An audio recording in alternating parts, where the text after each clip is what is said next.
Mamba mentality simply means trying to be the best version of yourself. That's what the mentality means. It means every day you're trying to become better. When you have a dream, the one thing you have to watch out for are those out there that'll try to crush your dream. I once had a guidance counselor tell me that I shouldn't play basketball, that it would never amount to anything for me. That's good. The Black Mamba strikes again. One of the NBA's all-time greats. And Bryant, there it is. Job's not finished. Job finished? I don't think so.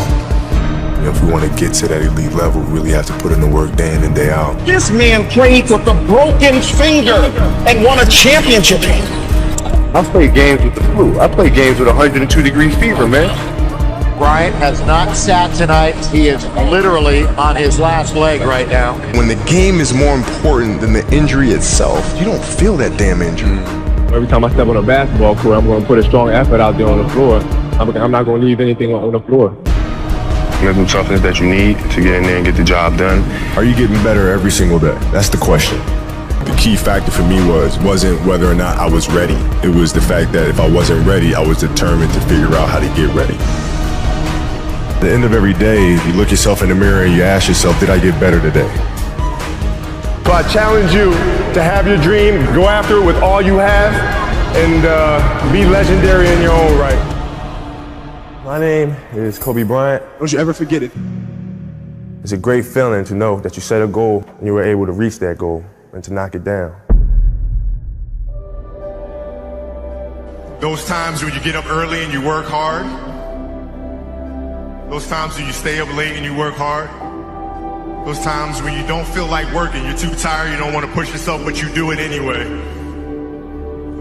That is actually the dream. That's the dream. It's not the destination, it's the journey.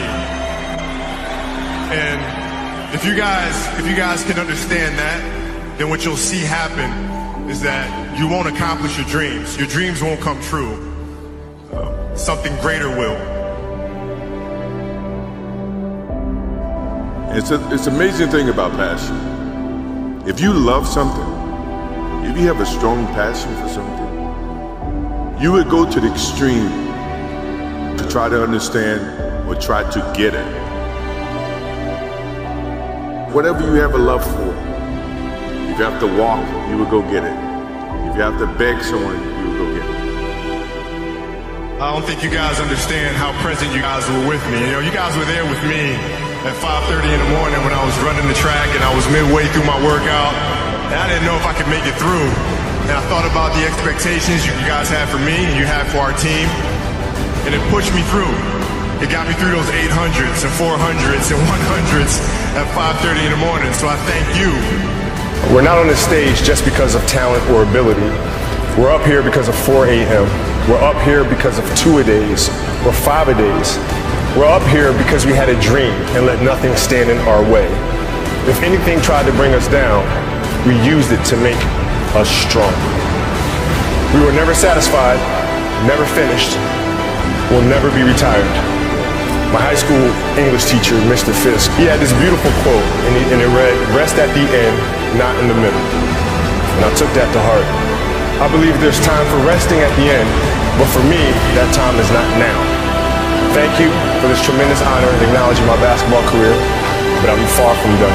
My next dream is to be honored one day for inspiring the next generation of athletes to have a dream, sacrifice for it, and never ever rest in the middle. Rest at the end, not in the middle.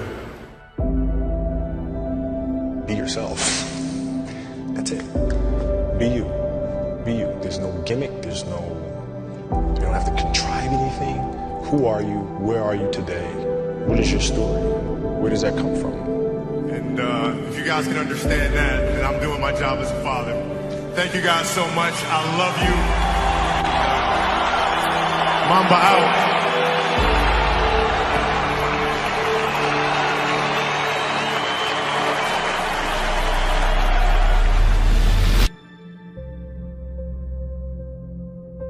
Because if you play with the fear of failing, you'll have the pressure on yourself to play to capitulate to that fear.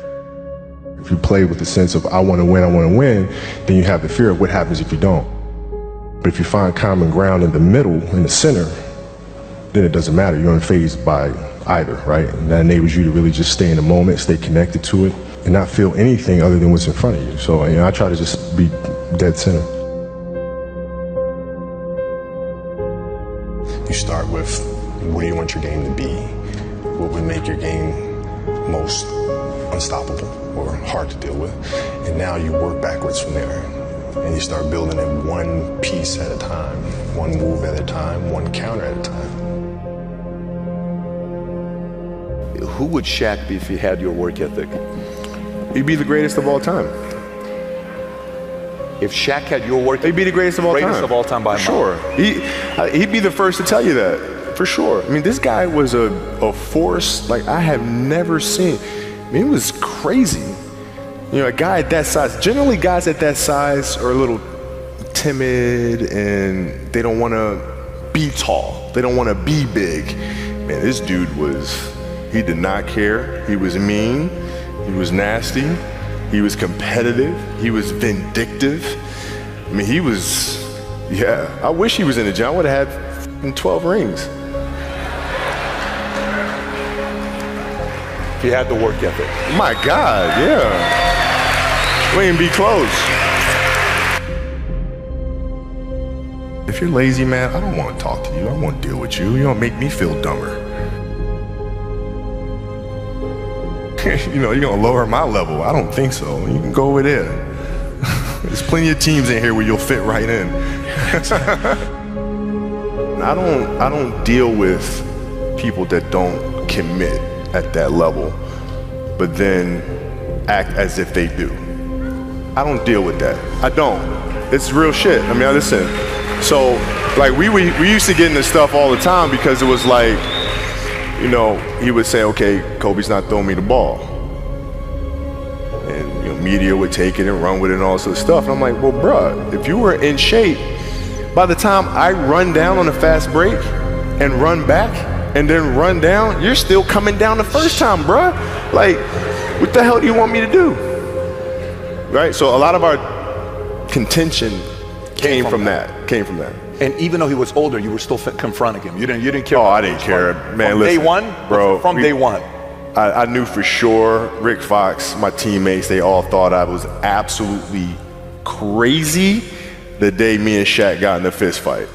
After that day, they were like, "Okay, Kobe, you're certifiable." Fist fight. Oh yeah, fist fight. I'm not backing down. Listen, either you're gonna whoop my ass or we're gonna have a night. But ain't no way.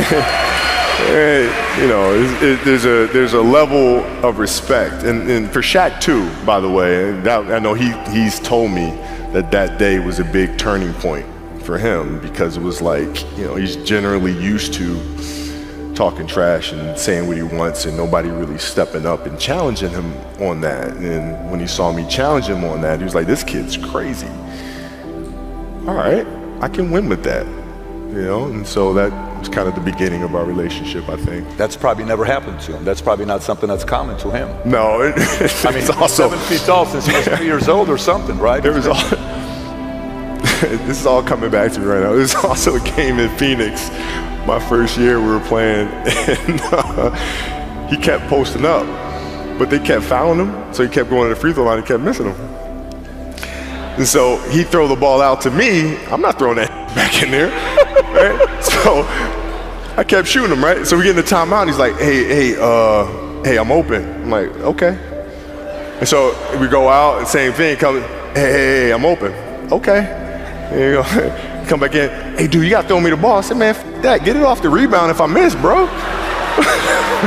You told him this. First year. 18 years old, man. 18 years old. And I must have been out of my damn mind. The story continues. The story continues. So if you fail on Monday, the only way it's a failure on Monday is if you decide to not progress from that, right? So to me, that's why failure is not existent. Because, if I fail today, okay, I'm going to learn something from that failure and I'm going to try again on Tuesday. Those times when you don't feel like working, you're too tired, you don't want to push yourself, but you do it anyway. That's the dream. It's not the destination, it's the journey.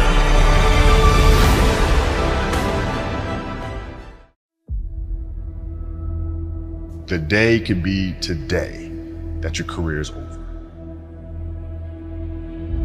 Now what do you do? I said, I better get to work. Rest at the end, not in the middle. And that's something I always live by. I'm not gonna rest, I'm gonna keep on pushing now. There are a lot of answers that I don't have, even questions that I don't have. But I'm just gonna keep going. I'm just gonna keep going, and I'll figure these things out as you go, right? And you just continue to build that way. So I try to live by that all the time. Have a dream, sacrifice for it, and never ever rest in the middle. And I came into the NBA, I was like, man, these dudes really don't work that hard. One of the things I would do is, while everybody would be at the cafeteria work, eating and doing all sort of stuff, I just go back to the job. How can I show you that, no, I have the edge? Well, you do it through training, right? So when I get up in the morning, my daughter goes with me. 4 a.m.? 4 a.m. My 15-year-old goes with me. She goes with me before school, and it becomes a daddy-daughter thing. That's cool. Through that process, she understands the value of hard work. And so it's through those behaviors is where I find the motivation to do it. I think the definition of greatness is to inspire the people next to you. I think that's what greatness is or should be. It's not something that lives and dies with one person. It's how can you inspire a person to then in turn inspire another person that then inspires another person. And that's how you create something that I think lasts forever. It's not sit around and it's all happy-go-lucky type of thing. If you're a leader, your job is to get the best out of it. You gotta deal with it, face it, learn from it. It's exciting when you win, it's exciting when you lose, because the process should be exactly the same. But the hardest thing is to face that stuff. But what if today is the day that's it? Now what do you do?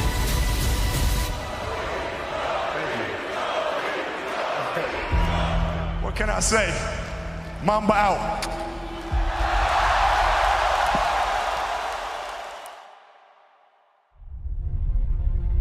My parents were great.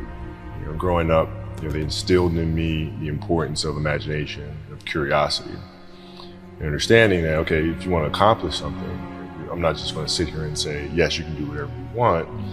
Yes, you can, but you have to also put in the work to get there, right?